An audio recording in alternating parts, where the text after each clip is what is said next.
This Saturday, November 25th, is Mareep Community Day Classic, which means Mareep will be taking over the wild spawns from 2 p.m. to 5 p.m. local time. And during this event, we are going to get the bonuses of a quarter hatch distance, 3-hour lures and incense, 5 snapshot encounters with Mareep. There will be no extra trades because it is a Community Day Classic. However, we will have those 5 special trades from the Party Up event, so you will be able to do lots of special trades that day. And if you evolve Flaffy into Ampharos during the event or up to 2 hours afterwards, that Ampharos will know the move Dragon Pulse, which unfortunately is kind of useless to Ampharos, as Ampharos is not a great dragon type raid attacker. So for this event, you don't really have to worry too much about evolving your Mareeps all the way to Ampharos to get that move. Let's take a look at the research. There will be the standard $1 US or equivalent pricing in your local currency ticket. However, you don't need the ticket to play the event. You can play it just fine without it. The only thing it really does is get you a few more encounters with Mareep, which can be a good way to get a Shundo. And then you also generally get a few items like incense, lures, that kind of stuff. But you can still play the event just fine, get lots of shiny Mareeps without buying the ticket. There will also be field research tasks, the standard Community Day ones, so catch 3 Mareep for an encounter with Mareep, or for some Stardust, or for some berries, or Great Balls. And as this is a Community Day Classic, we will not get the raids afterwards, so if you're looking to get a shiny Mareep, especially one with good IVs for a Mega Ampharos, then you definitely want to go out during the 2 to 5 time, do your shiny hunting then. There will, however, be showcases for Mareep, so save your XLs and double XLs, try to put them in showcases that are out of the way, or even better yet, in rural Pokestops if you can get to them. That makes it easier to get that #1 spot. Some people also like to try and snipe the win, so they'll put in a smaller one, and then right before the showcase ends, they'll put in a larger one. There is that risk though that you forget, and you don't end up putting your biggest Mareeps in, and then it kind of goes to waste and you get a really low ranking. So you might be better just throwing your biggest one in, seeing how high up you can get, because getting in those top spots, especially like that top 1 to 3, you can get some pretty good rewards. You can get some good items, and you can also get a decent amount of Stardust. Next up, let's take a look at the 100% IVs. If you're playing this event, it is likely that you want 100% IV shiny for a Shundo Mega Ampharos, so let's take a look at what you want to watch out for. So in research tasks, Pokemon are always level 15, and the 100% IVs for Mareep at level 15 is 424. In the wild, the max level you can catch a Pokemon at is level 30 when it isn't weather boosted, so the 100% level 30 Mareep CP is 849. And if you have rainy weather in-game, then the max level wild spawn will be 35 for Mareep, and the Hundo IVs for a level 35 Mareep will have a CP of 920. However, you can also catch Mareeps in the wild at any level below 30 or 35 if it's weather boosted, so there are lots of other potential CPs that could be Hundos, so definitely just catch them all if you're out there. Another thing you can do is look at local Discord, Facebook, or campfire groups. People will sometimes shout out Hundos on there, so they'll give the location of where they found a Hundo, and then if you can get to that spot pretty quickly, you might also be able to catch that 100 IV Mareep, which might also end up being shiny for you. Unfortunately, Ampharos is not super meta relevant, however it is good in the Ultra League, so you want to keep an eye out for those standard PvP IVs of low attack, high defense, high stamina. You can see the top ones on the screen right now for all 3 leagues, but as you can see, Ultra League is where it performs best, especially as a Shadow. But if you don't have the Shadow version, then definitely keeping an eye out for some Ultra League IVs while you're out during this Community Day is something I would recommend if you're into GBL. But like I said before, you don't have to worry about the Dragon Pulse move, because your best moveset is going to be Volt Switch with Brutal Swing and Trailblaze. That's going to give you coverage for ghosts, and it's going to give you coverage for those water types. Taking a look at Mega Ampharos as a raid type attacker, as a dragon attacker, it is very outclassed. That is a very stacked type already. It ranks 101 excluding shadows. Definitely ruled out as a dragon type attacker. There is literally 100 other Pokemon that would be better to use as a dragon type attacker for raids. However, as an electric type attacker, it does do a little bit better. Ranks 22 as a Mega excluding shadows. If you like Mega Ampharos, or you need another budget electric type raid attacker, then you can definitely get this one to throw on your team for that. If you've got an Ultra League Mareep or one with good IVs that you want to use for the Mega, then you might want some candies to level it up as well. So let's talk about some candy tips. You can of course use Pineapple Berries, which multiply your catch candies by 2, or your Silver Pineapple Berries, which multiply your catch candies by 2.33. I usually save my Silver Pineapples for something a little bit more rare. They also make Pokemon more likely to stay in the ball, so they're very good for those legendary raids, things like that. That's what I usually save my Silver Pineapples Pineaps for. However, if Mareep's your favorite, they're your Silver Pineaps. Use them however you want. You can also Mega Evolve a Pokemon that is of the same type, and that will boost your catch candies for that Pokemon. For Flaffy, it's a pure electric type, so you've only got 2 Mega options available in the game. One of them is, of course, Mega Ampharos. The other is Mega Manectric. Whichever one of those you have that is the highest Mega level, you could Mega that. The other option is Primal Kyogre. Primal Kyogre will also boost catch candies for electric types. So if your Primal level for your Kyogre is higher than your Mega level for your Manectric or your Ampharos, definitely go with Primal Kyogre. You can also trade Pokemon to get candies, and with the Party Up event right now, you get bonus regular candies and a guaranteed XL, which means you can rack up a lot of candies by trading away your Mareeps at the end of the event. Also for trading, if you have a friend who is going to be playing a community day that is 100 kilometers or more away from you, if you trade those Mareeps that were caught more than 100 kilometers away, you'll also get a guaranteed XL from that, as well as some more bonus regular candies. So another way to stack up even more candies while trading. Trade Pokemon that are from a far distance away. We also have that bonus from the Party Up event, which gives us 5 special trades per day. If you're trading Mareeps,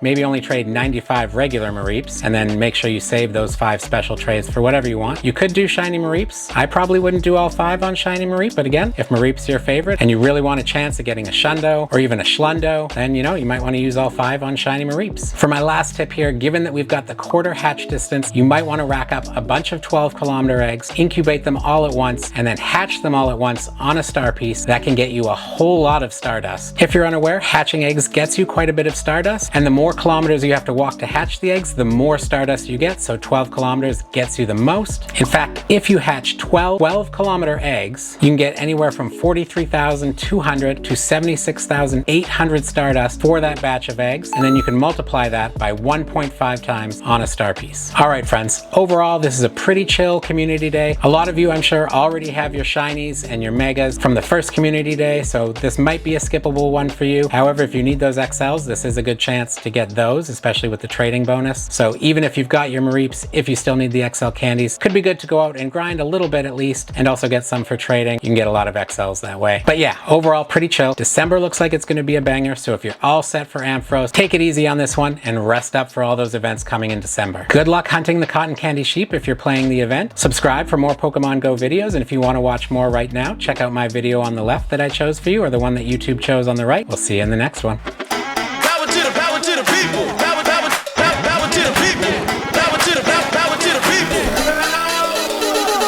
I've got something incredibly funky.